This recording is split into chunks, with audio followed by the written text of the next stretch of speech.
Hello everyone and welcome back to Lucky Loaders 15, where I'll be giving you 3 selections for tomorrow's racing. And for my first tip, we're going to be going to Haydock for the Tommy Whittle Chase. It's the 240, and I thought Shanty here was an interesting contender for Jack Andrews, claiming 5. He's riding for Ben Case, currently available at 9 to 1, and SkyBet are offering 6 places on this race. I'm going to recommend a 0.5 each way selection here.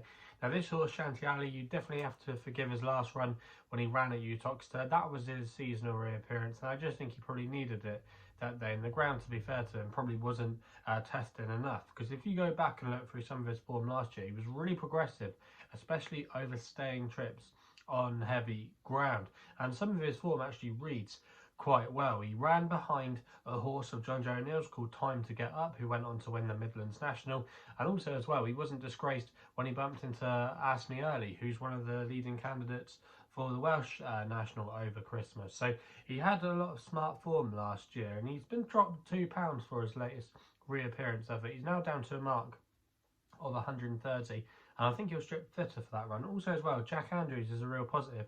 If you're not familiar with him, he's actually quite a good, capable rider.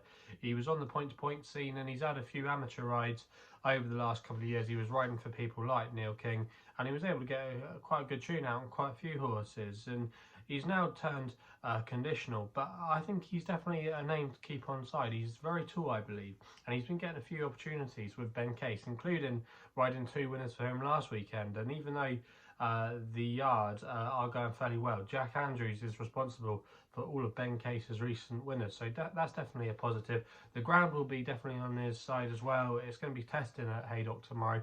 He's just got a lot in his favour, and he still could have a little bit more to offer over staying trips this season. So Shanty, if he can get into a good rhythm, he'll probably be ridden not too far off the pace. I think he's got a good each way chance here, and I'll be disappointed if he couldn't be competitive in the 240 at Haydock tomorrow. We then go to my nap, which runs in the 3:35 at Ascot, the last race on the card there. And my nap here is going to be the complete outsider of the field, and that is Mack the Man for Adam Wedge and Evan Williams. Currently available at 28 to 1, and I'm going to recommend a 1 point each way selection here. You can get 5 places with the likes of SkyBet, Paddy Power, and Betfair at that price. So that shouldn't be an issue for you there. But Mack the Man, I just think this could have been the plan for him. Now, you might remember, if you've been following my work this year, that I actually put him up to win at Exeter last time out, and he absolutely stunk in the betting that day. I think he opened up about 10 to 3. He ended up going off 13 to 2, so he clearly wasn't fancied. But Adam Wedge, I think, didn't really push all the buttons on him, because if you go back and watch the race, he travelled into the race very well, and I just think he found himself at the front a little bit too early, and in the end I don't think he was all out to win. He only won by a neck, and the handicapper gave him a lenient £3 for that rise for that victory, I should say. He's now up to a mark of 130, which I do think is definitely within his radar. Now, he would need a career best to win this tomorrow, but he has shown ability on quite a few occasions during his career. You might remember, if you follow his form back to 2019, he won a really decent handicap where he beat the likes of Protectorat and Song for Someone, who are now graded performers.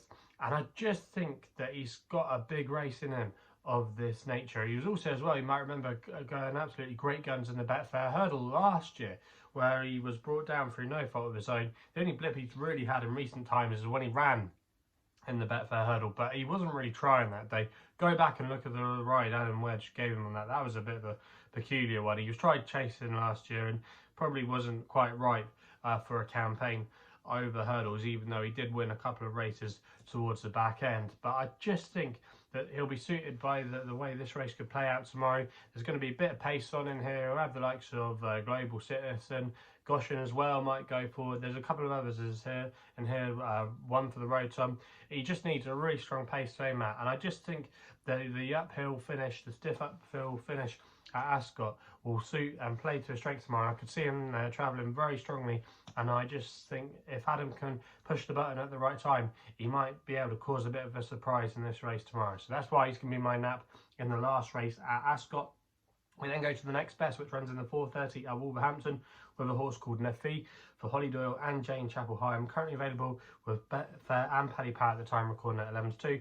going to recommend a 1-point win bet here. Now, this horse I thought was quite an eye-catcher when he finished 4th on his debut effort at Chelmsford. It wasn't a bad little race that day, and he didn't get the clearest of passages, but he was staying on quite strongly in the closing stages. That race was over 6 furlongs, and he's going to be going up in trip tomorrow to 7 furlongs, and I don't think that's a bad move at all. If you look at his pedigree, he's bred to at least get a mile, maybe 10 furlongs in time, so I think he'll definitely strip fitter for that run. The yard are going great guns, and Holly Doyle has done well this year when she's teamed up with Jane Chapel-Hyam, and it's definitely a positive jockey book. And Amanda Hug and Kiss is your current favourite, but I think she looks a little bit exposed, and I'm not sure 7 furlongs is really her trip. I could see her being handy tomorrow and maybe just setting it up for a closer like Nafee, and I just think with that experience under his belt, I think he can take the scalp of Amanda Hug and Kiss, and for me I think he's quite a big price there, and I'd be interested to see what price he goes off come post time, because I wonder maybe if he could go off maybe 9 to 4, 2 to 1. I really do think there could be some market support for him, so that's why he's going to be my next bet of the day. So there's the 3 selections then for tomorrow's racing. If you're still enjoying these videos, remember to hit the subscribe button, and also as well hit the thumbs up too if you're enjoying them. Also as well, let me know in the comments box below what you're going to be backing tomorrow. Also as well, if you want to follow me on social media, Twitter is the place to do so, where my handle is at LuckyLoader15. And if you want to find out a little bit more about myself, my website is www.chrisloaderracing.co.uk. So please gamble responsibly. Hopefully we can have some winners for you tomorrow, and we'll be seeing you soon.